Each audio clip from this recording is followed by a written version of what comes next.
I am Tony. My student number is S04410009. The title of the speech is Toni Mac, The Laws That Sex Workers Really Want. I'm a freshman in NCUE. I want to talk about sex for money. I'm not like most of the people you have heard speaking about prostitution before. I'm not a police officer or a social worker. I'm not an academic, a journalist, or a politician. And as you probably have picked up from Mariam's blurb, I'm not none either. Most of those people would tell you that selling sex is degrading, that no one would ever choose to do it. That is dangerous. Women get abused and killed. In fact, most of those people would say there should be a law against it. Maybe that sounds reasonable to you.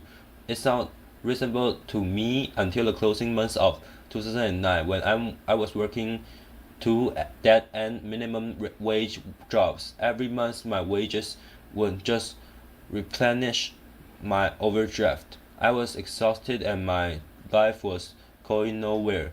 Like many others before me, I decided sex for money was a better option. Now don't get me wrong, I would have loved to have won the lottery instead, but it wasn't going to happen any time soon. And my rent needed paying, so I signed up for my first shift in a brothel. In the years that have passed, I've had a lot of time to think. I've reconsidered the ideas I once had about prostitution. I've given a lot of thought to consent and the nature of work under capitalism.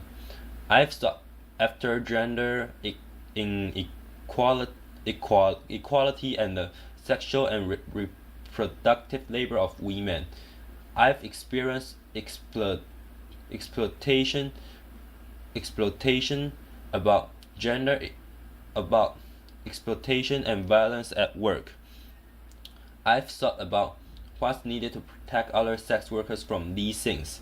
Maybe you've thought about them too. In this talk, I'll take you through the four main legal approaches applied to sex work throughout the world, and explain why they don't work, why prohibiting the sex industry actually exacerbates every harm that sex workers are vulnerable to.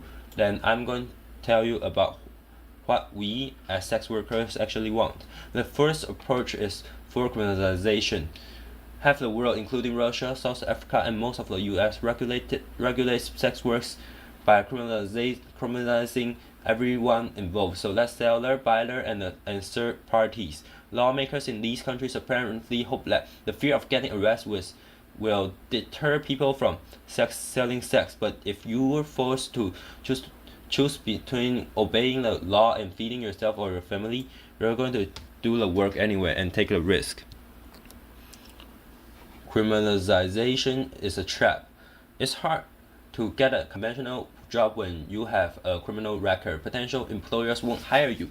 Assuming you still need money, you'll stay in a more flexible, informal economy. The law forces you to keep selling sex, which is the exact opposite of its intended effect. Being criminalized leaves you exposed to mistreatment by the state itself. In many places, you may be coerced into paying a bribe or even into having sex with a police officer to avoid arrest. Police and prison guards in Cambodia, for example, have been documented subjecting sex workers to what can only be described as torture, threats at gunpoint, beatings, electric shocks, rape, and denial of food.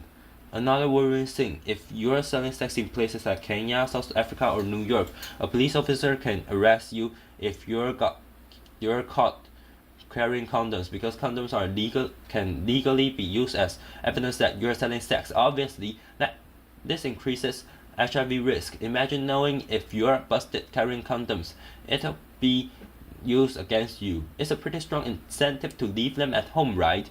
Sex workers working in these places are forced to make a tough choice between risking arrest or having risky sex. What would you choose? Would you pack condoms to go to work? How about if you're worried that police officer would rape you when he got you in a van? The second approach to regulating sex work scene in this country is partial criminalization, where the buying and selling of sex are legal, but surrounding activities like brothel keeping or soliciting on the street are banned. Laws like these, we have them in the UK and in France, essentially say to us, sex workers, hey, we don't mind you selling sex, just make sure it's done behind closed doors and all alone. And brothel keeping, by the way, is defined as just 2 or more sex workers working together. Making that legal means that many of us work alone, which obviously makes us vulnerable to violent offenders, but we're also vulnerable to if we choose to break the law by working together. A couple of years ago, a friend of mine was nervous after she was attacked at work, so I said that she could see her clients from my place for a while. During that time, we had another guy turn nasty. I told the guy to leave or I'd call the police. He looked at the two of us and said, You girls can't call the cops. We're working together. This place is illegal. He was right. He eventually left without getting physically violent, but acknowledged that we were breaking the law in part that meant to threaten us. He felt confident he'd get away with it. The prohibition of street prostitution also caused more harm than it prevents. Firstly, to avoid getting arrested, street workers take risks to avoid detection, and that means working alone or in isolated locations like dark forests or where they're vulnerable to attack. If you're caught selling sex outdoors, you pay a fine. How do you pay that fine without going back to the streets? If it was the need for the money that saw you in the streets in the first place. And so the fines stack up, and you're caught in a vicious cycle of selling sex to pay the fines you got for selling sex. Let me tell you about Mariana Popal, who worked in Redbridge, East London. The street workers on her patch would normally wait for clients in groups for safety in numbers and to warn each other and about how to avoid dangerous guy. But during a police crackdown on sex workers and their clients, she was forced to work alone to avoid being arrested. She was stabbed to death in the early hours of October 29, 2013. She had been working later than usual to try to pay off a fine she had received for soliciting. So if criminalizing sex workers hurts them, why not just criminalize the people who buy sex? This is the aim of the third approach I want to talk about, the Swedish or Nordic model of sex work law. The idea behind this law is that selling sex is intrinsically harmful, and so you're in fact pelling sex workers by removing the option, despite growing support for what's often described it as the end-demand approach. There's not evidence that it works. There's just as much prostitution in Sweden as there was before. Why might that be? It's because people selling sex often don't have other option for income. If you need that money, the only effect that the job in business is going to have is to force you to lower your price or offer more risky sexual services. If you need to find more clients, you might seek the help of a manager. So you see, rather than putting a stop to what's often described as pimping, a law like this actually gives oxygen to potentially abusive third parties. To keep saving my work, I try not to take bookings from someone who calls me from a Swiss help number. If it's a home or a hotel visit, I try to get the full name and details. If I work under the Swedish model, a client would be too scared to give me that information. I might have no other choice but to accept a booking from a man who is untraceable if he later turns out to be violent. If you need that money, you need to protect your clients from the police. If you work outdoors, that means working alone or in isolated locations, just as if you were criminalized it yourself. It might mean getting into cars quickly.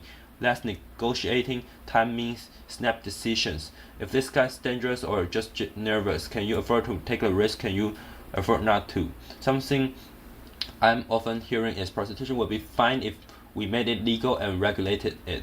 We call that approach legalization, and it's just by countries like the Netherlands, Germany, and Nevada in the US. But it's not a great model for human rights, and in state-controlled prostitution, commercial sex can only happen in certain legally designated areas or venues, and sex workers are made to comply with special restrictions like registration and forced health checks.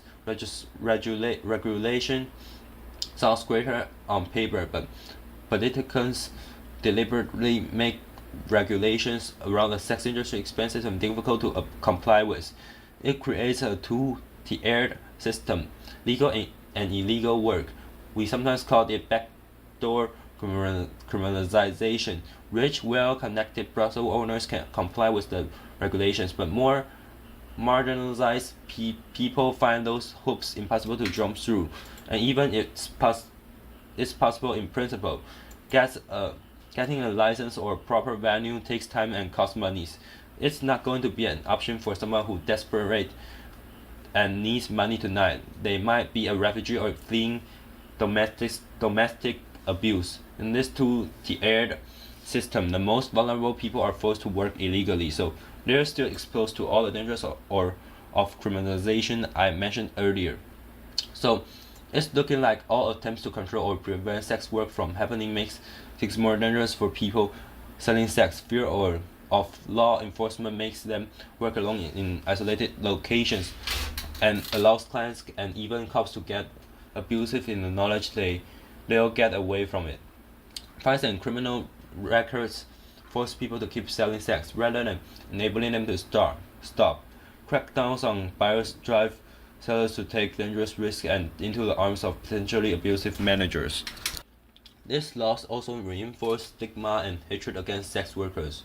When France temporarily brought in a Swedish model 2 years ago, ordinary citizens took it as a cue to start carrying out vigilante attacks against people working on the street. In Sweden, opinion surveys show that significantly more people want sex workers to be arrested now than before the laws was brought in. If prohibition is this harmful, you might ask, why it's so popular? Firstly, sex work is and always has been a survival strategy for all kinds of unpopular minority groups, people of color, migrants, people with disabilities, LGBTQ people, particularly trans women. These are the groups most heavily profiled and punished through prohibitionist law. I don't think this is an accident. These laws have political support precisely because they target people that voters don't want to see or know about.